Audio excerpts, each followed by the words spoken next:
Hello students, welcome to the class. Previous videos में हमने topic start किया था अपकिरण और हमने इसके अपकिरण को निकालने के तरीके देखे थे, जिसमें हमने क्वार्टाइल डेविएशन, चतुर्थक विचलन, मीन डेविएशन, माध्य विचलन तथा स्टैंडर्ड डेविएशन, प्रमाप विचलन के बारे में पढ़ा था। और हमने इसके अलग अलग तरीके से स्टैंडर्ड डेविएशन और विभिन्न प्रकार के अपकिरण कैलकुलेट करने के मेथड्स देखे थे। लेकिन कई बार क्वेश्चन आ जाता है जिसमें ऐसा दिया होता है कि हम कोई गलत एंट्री हो गई है और गलत प्रमाप विचलन निकाला गया है, तो अब उस गलती को सुधार करके सही प्रमाप विचलन उसमें निकालना है। तो इसके लिए हम क्या करेंगे? ऐसे क्वेश्चंस के लिए जहाँ पे अशुद्धियों का सुधार करना होता है, इसमें हम व्यक्तिगत श्रेणी में जो फॉर्मूला यूज़ होता है उसको यहाँ पर प्रयोग में लाते हैं। व्यक्तिगत श्रेणी इंडिविजुअल सीरीज़ में भी हमने देखा था जो दो तरीके के फॉर्मूलेस थे। एक तो था प्रत्यक्ष रीति डायरेक्ट मेथड और एक था शॉर्टकट मेथड या फिर लघु रीति। तो इन क्वेश्चंस में हम हमेशा प्रत्यक्ष रीति का ही प्रयोग करेंगे। प्रत्यक्ष रीति के अंतर्गत क्या होता है कि हम जो वैल्यूज़ दे रखी है, एक्चुअल वैल्यूज़ और एक्चुअल अरिथमेटिक मीन, उसका यूज़ करते हुए विचलन निकालते हैं। तो इसमें हम क्या करते हैं, ऐसे क्वेश्चंस में सबसे पहले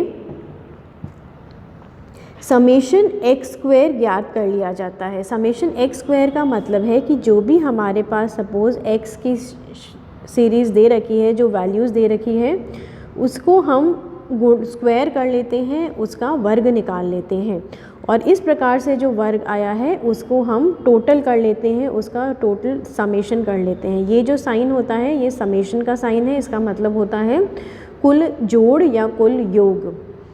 इसके बाद इसमें से जो गलत मूल्य है, जो भी गलत मूल्य या रॉन्ग वैल्यू की एंट्री हो गई है, उसका स्क्वायर घटाकर सही मूल्य का वर्ग उसमें जोड़ दिया जाता है। फॉर एग्ज़ाम्पल, हमारे पास में ये जो एक्स सीरीज़ था, यहाँ पर हमारे पास दो नंबर है 1, 2, 3। हमने इन तीनों का ये स्क्वायर करके और एक्स स्क्वायर निकाल लिया। 1 का स्क्वायर 1 आता है, 2 का स्क्वायर 4 है, 3 का स्क्वायर अगर हम करेंगे तो 9 आता है। तो हमने इन तीनों का टोटल कर लिया। तो इस प्रकार से हमारा जो समेशन आया हमारे पास में, वो क्या आ गया, इस टेबल का समेशन एक्स स्क्वायर जो है वो 14 आ गया। अब सपोज़ ऐसा बोला जाए कि जो दूसरे नंबर की एंट्री थी, यहाँ पर गलत वैल्यू ऐड हो गई है 2।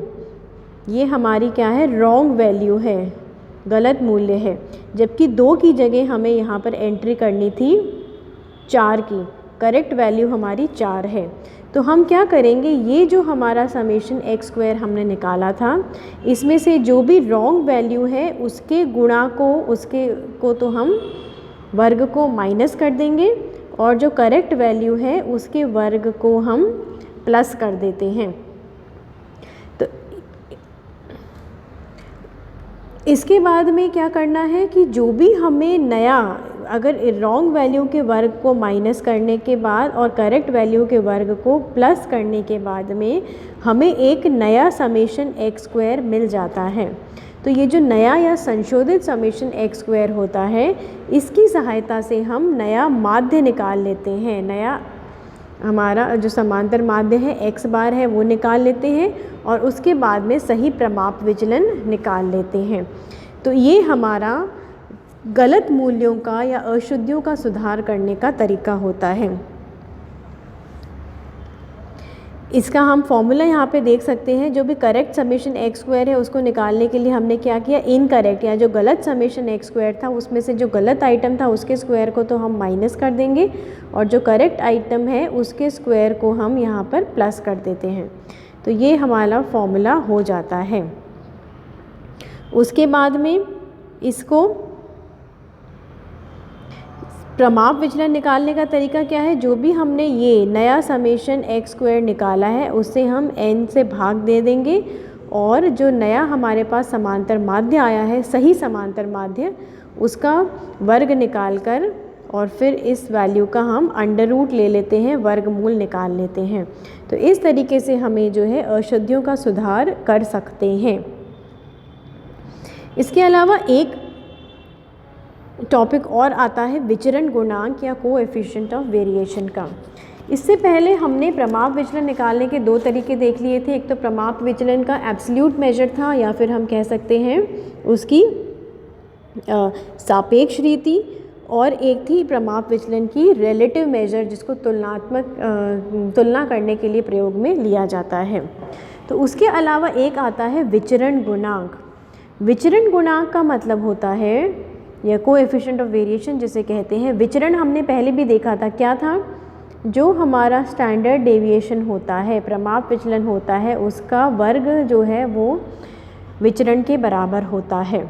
या इसको हम ये भी कह सकते हैं कि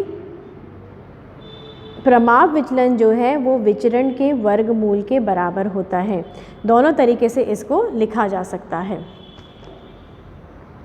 तो जब दो या दो से अधिक श्रेणियों में विचरण की तुलना करनी होती है तो हमें विचरण गुणांक का प्रयोग करना होता है। विचरण गुणांक जो है कोएफिशिएंट ऑफ वेरिएशन है, वो क्या होता है, प्रमाप विचलन गुणांक का प्रतिशत रूप है। जो भी हमारा प्रमाप विचलन आया है, ये इसका फॉर्मूला होता है, उसको जब हम उस वैल्यू के समांतर माध्य से x बार से भाग दे देते हैं और 100 से गुणा कर देते हैं तो हमें कोएफिशिएंट ऑफ वेरिएशन की वैल्यू मिल जाती है। ये हमेशा परसेंट फॉर्म में होती है, क्योंकि हमने इसको 100 से गुणा कर रखा है। तो ये कोएफिशिएंट ऑफ वेरिएशन प्राप्त हो जाता है। इससे हमें पता चल जाता है कितना प्रतिशत विचरण है। अगर हमारा प्रतिशत की वैल्यू ज़्यादा आएगी इसका मतलब विचरण ज़्यादा है, और अगर इसकी वैल्यू कम आती है इसका मतलब विचरण कम है। कार्ल पियर्सन के अनुसार विचरण गुणांक जो होता है माध्य में होने वाला प्रतिशत विचरण है, जबकि प्रमाप विचलन को माध्य में होने वाला कुल विचरण माना जाता है। विचरण गुणांक से हमें परसेंटेज पता चल जाता है, कितना परसेंटेज वेरिएशन हुआ है।